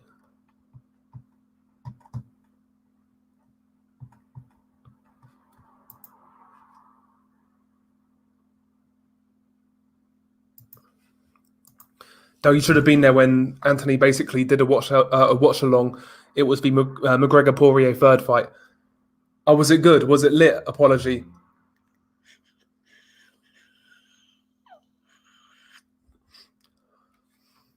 Yeah, I need to do a few more now and again. They are good fun. They are actually quite good fun. They take a lot of time, though. They do take a lot of time. But yeah, they are good fun. I never knew there was a Premier League game tonight. West Ham Leicester. Okay.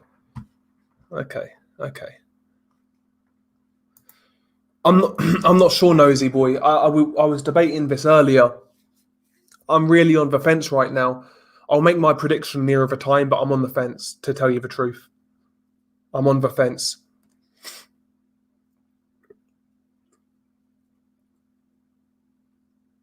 Trying to fucking quit smoking as well, which is why I done the stream as well, kind of take my mind off it. So I'm a bit antsy right now. I'm a bit antsy, so I thought I'd fire this stream up. I've done okay, actually. I'm a day in. I just need to, if I smoke, I just need to stick to weed, to be honest. But my problem is I can't always get it.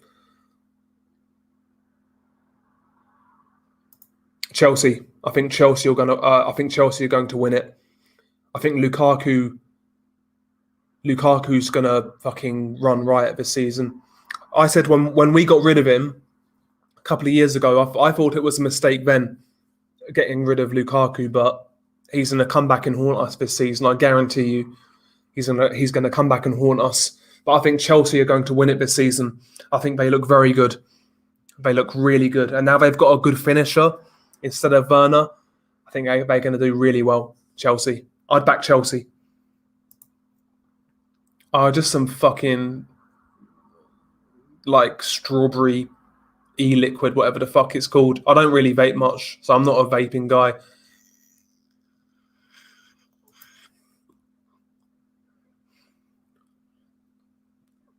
Does anybody know what Baby Belt's Tank and Big Beak are chasing this week?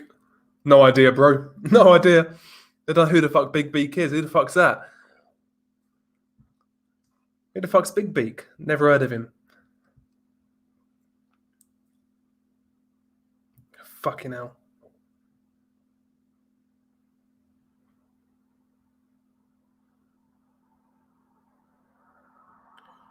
Trying to do like 5 things at once here. It's a pain in the ass.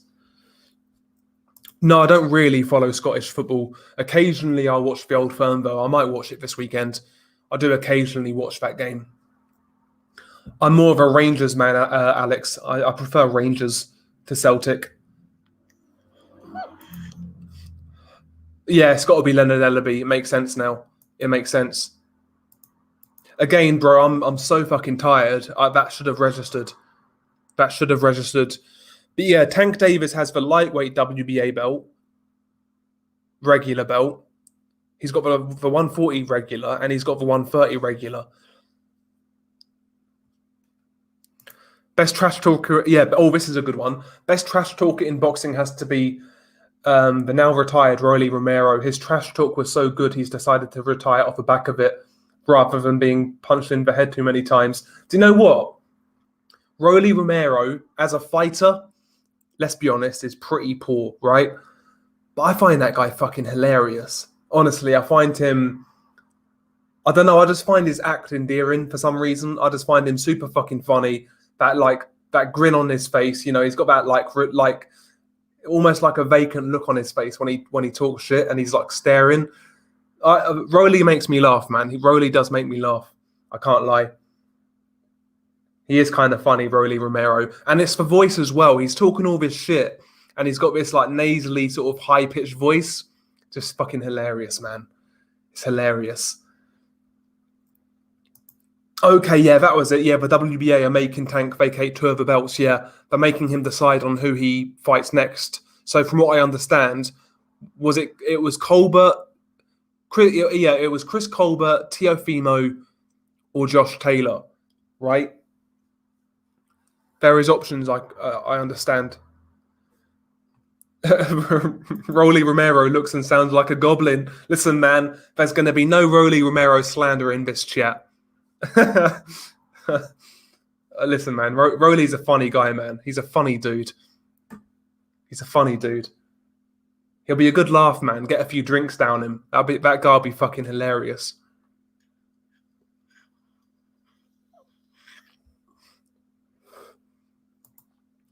I'm a Rangers fan myself, not looking forward to it. Bad form at the moment, repetitive tactics, need a change. Yeah, I think you guys will be all right. You was great last season, man. I think you'll pick it up. I think you'll pick it up. Yes, big up to Mad Chad. Salute. Yeah, I mean, Rolly is what he is, man. He's gonna be in some fun fights. He's aggressive dude. He hits pretty hard. He's not the best boxer. We're all aware of that. But again, you don't have to be a world-class boxer to be entertaining. You know, you can bring other things to the table. You can be funny. You can be a trash talker. You can be aggressive. You know what I mean? Like he can bring something to boxing. Doesn't have to be a great fighter to entertain us. I like Rolly as well, man. I like Rolly. He's funny as fuck.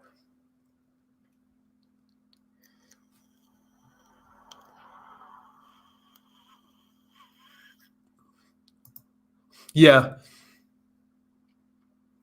I don't really hold it against Rolly Romero, though, to be honest. We know he's not a precocious talent.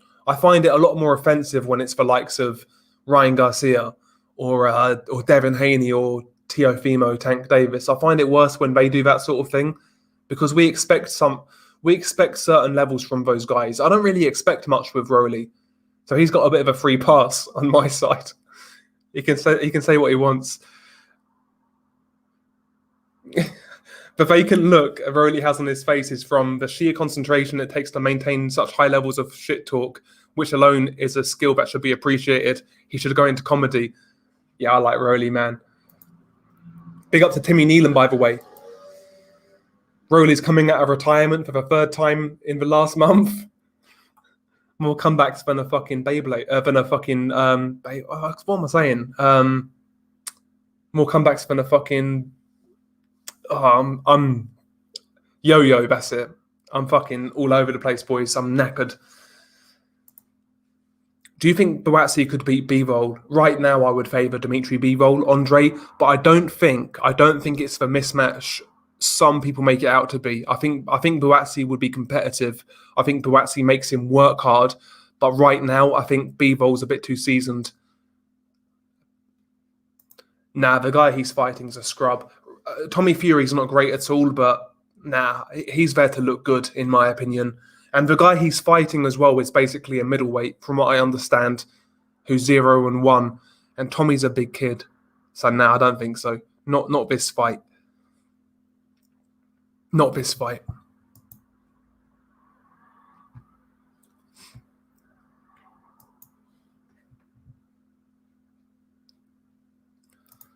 Yes, sir. All great guys, man. Felipe, Bruce, Timmy, gang, salute.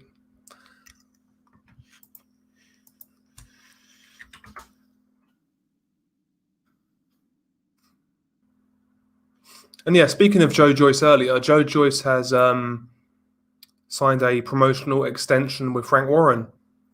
Multi-fight contract extension with Frank.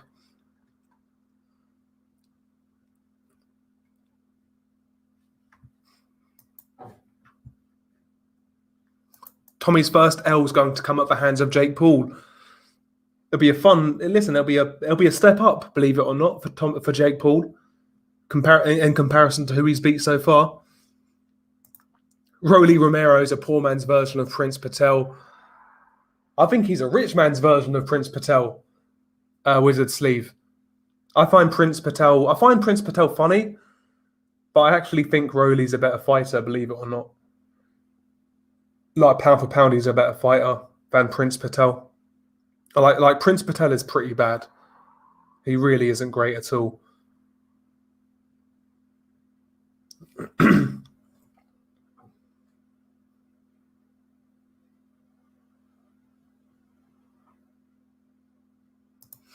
I think they're going to dance around each other, Stefano. I mean, let's be honest. Yeah, we should have already had Ryan Garcia, Devin Haney. They're on the same network.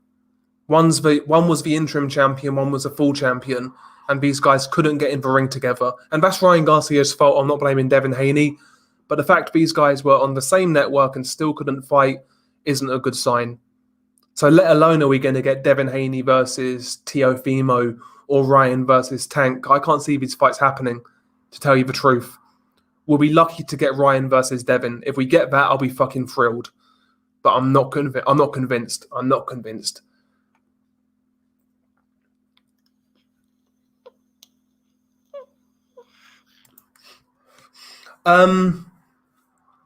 not sure, Mad Chad, but if he does fight again, I'd like to see it be in the Philippines against like a CD level guy to get a win and go out on top.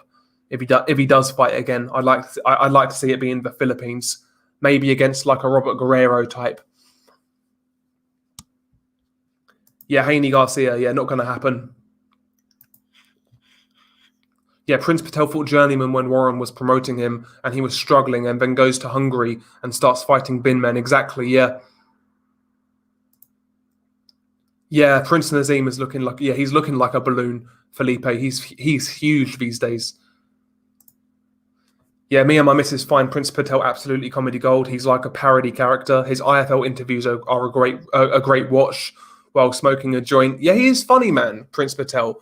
But the thing is, though, Stefano, People are just too fucking uptight these days. People are so uptight that they're waiting to be offended by the first thing they hear.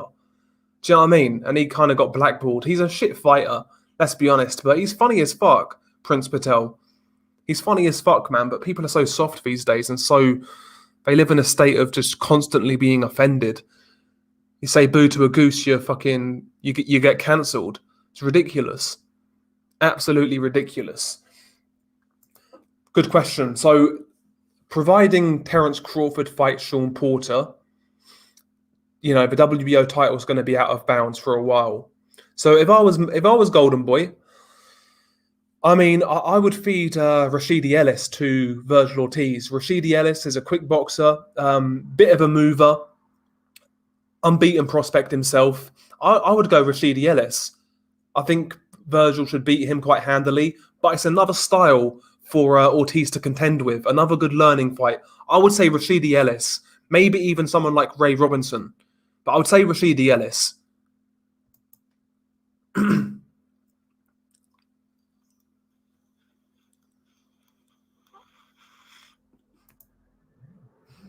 He called Coogan Ramanathan, so he's a legend in my book. Yeah, Patel would get banged by McGregor, Farouk, Mccann, and Davis. I agree, Hader. I agree.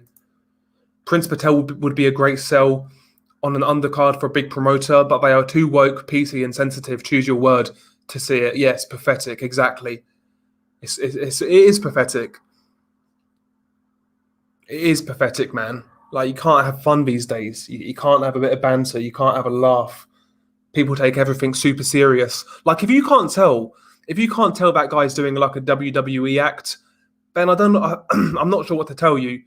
Like, your social skills must be fucking terrible if you can't see that guy's purely putting on an act to try and draw some attention. And that's okay. There's nothing wrong with that, man. Like, Jesus. Yeah, Patel was a flyweight trying to fight at 118. Let's see the fight we all want to see. Roman Gonzalez, Prince Patel. Let's get it. That was hilarious as well. Prince Patel was calling out Roman Gonzalez. Can you imagine? Listen, he's funny, man. Yes, hit the like indeed. Smash the like. Smash the fucking like.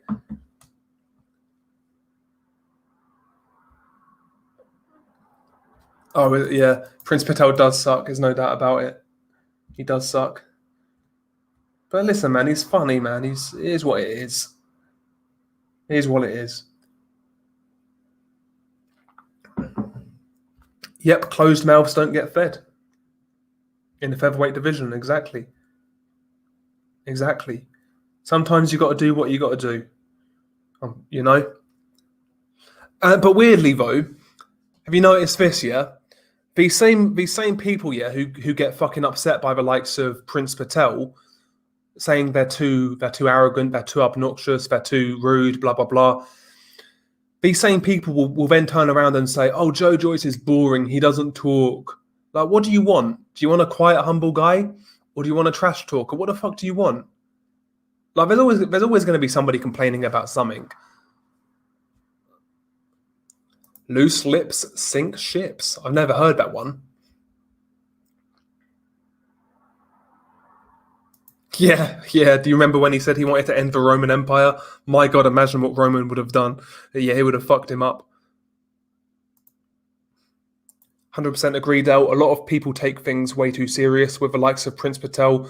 Boxing needs characters like him just for the comedy. Otherwise, it will become a very boring, sterile place. Exactly.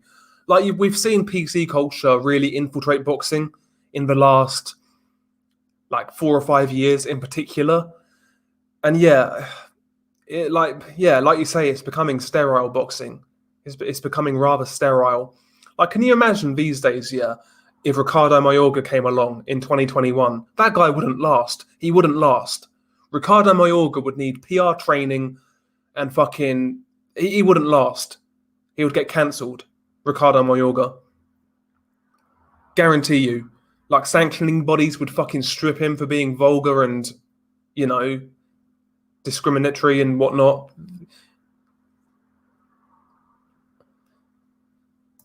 Yes, sir. Haitian Sensation informed me earlier in the chat, yeah.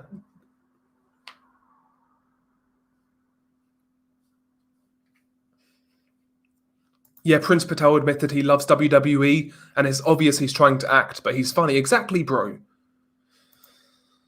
I'd go Crawford on points. Fight media. I'd go Crawford on points. It'll be an interesting fight, though. Yeah, Virgil lets his fist do the talking. Exactly. And again, Virgil's found his role in boxing. He's a young upstart on the come up. He's got a very entertaining style. Comes to fight. Comes to knock you out. He's humble and it's genuine. It works for him. But other guys, other guys are going to go a different route, and that's fine. We need different personalities in boxing. We do. I've not seen too much of it, Luke, to be honest. I've not seen too much of it, to tell you the truth. I'm not really interested in John Fury. Like, he was the one who's calling guys out for fights, and when it comes along, nowhere to be seen. Fighting man, though. He's a fighting man. Hard man. My ass. Good question. He was supposed to come back on... Originally, he was supposed to come back on a fight camp, I believe. Then it got pushed back to maybe... I think they're talking about Joshua Usyk, Bill. I think. Maybe I'm wrong.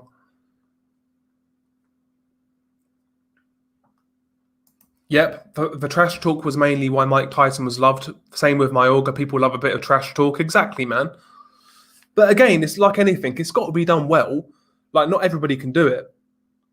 Like, do you remember when Luke Campbell and Tommy Coyle fought each other back at domestic level? And they was trying to sell that as like a rivalry. And you could tell then that the trash talk was so contrived and fake, it didn't work. Like, trash talk itself is an art, and not everyone can do it. But a good trash talk is entertaining. Good trash talk is entertaining.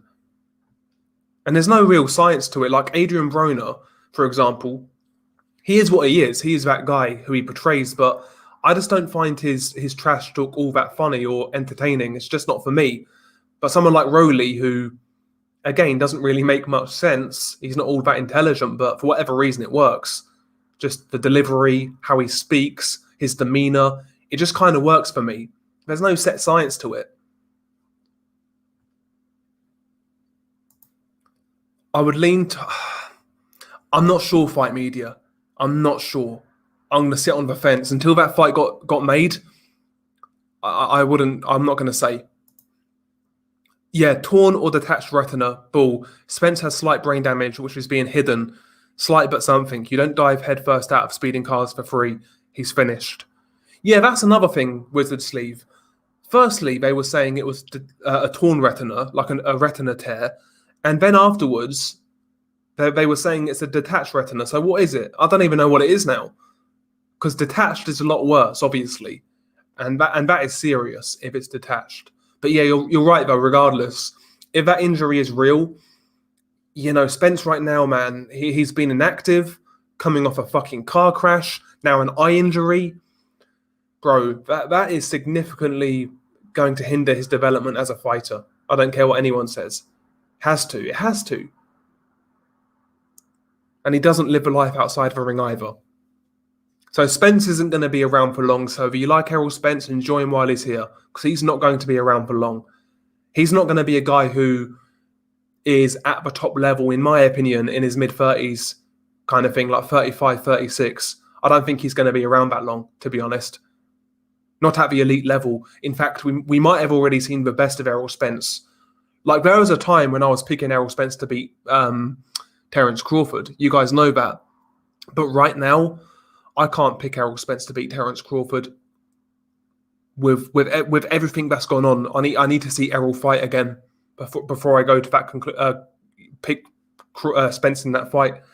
I need to see him again.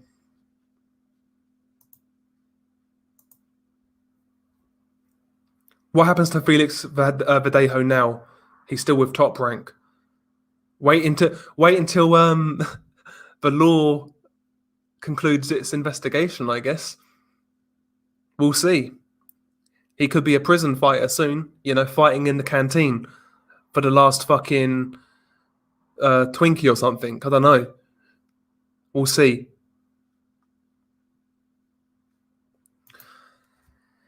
If your life was at stake, who have you got, Crawford or Ortiz Jr.? You had to go there, fight media. I'd probably lean towards Crawford, to be honest, if my life was at stake, but I wouldn't be confident. I wouldn't be confident. I think Ortiz has a very good chance. He can definitely hurt Bud Crawford. He can definitely hurt him. He can drop him, in my opinion. Can he keep him there? Who knows?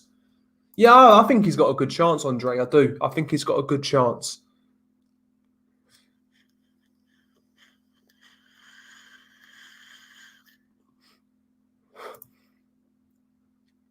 Yeah, Spence out indefinitely. He's been cleared 50 times since the car crash.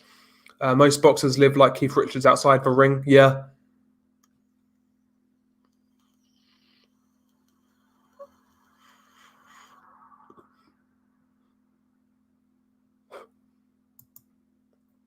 Do you like Ortiz's chances? Oh, I've read that already, and obviously I'm fucking knackered. I'm knackered.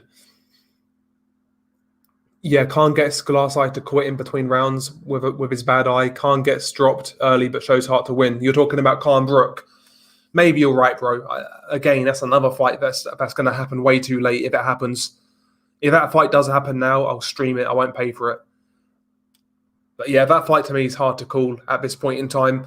Both at their best, I would have gone Kell Brook, but now who the fuck knows, honestly? Who the fuck knows?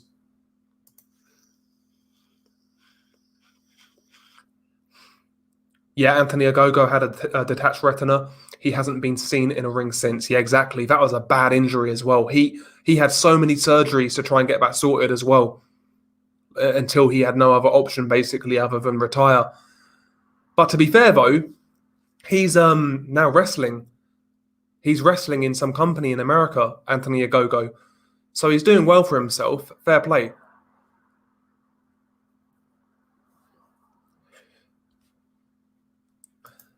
I mean, I think honestly, Pacquiao should probably retire, but I'd like to see him have one more fight in the Philippines against like a CD level guy, just to go out with a win, kind of thing, farewell fight. But who knows, man? Who knows? Pacquiao still can make money in boxing. He can still make money, so we'll see. We'll see. But anyway, guys, I'm going to wrap this one up. We've been going for an hour and 47 minutes. I need to pop out quickly anyway and get a couple of groceries. So yeah, I need to end this. But yeah, thank you guys for joining. Smash the like as well. Much appreciated. Peace.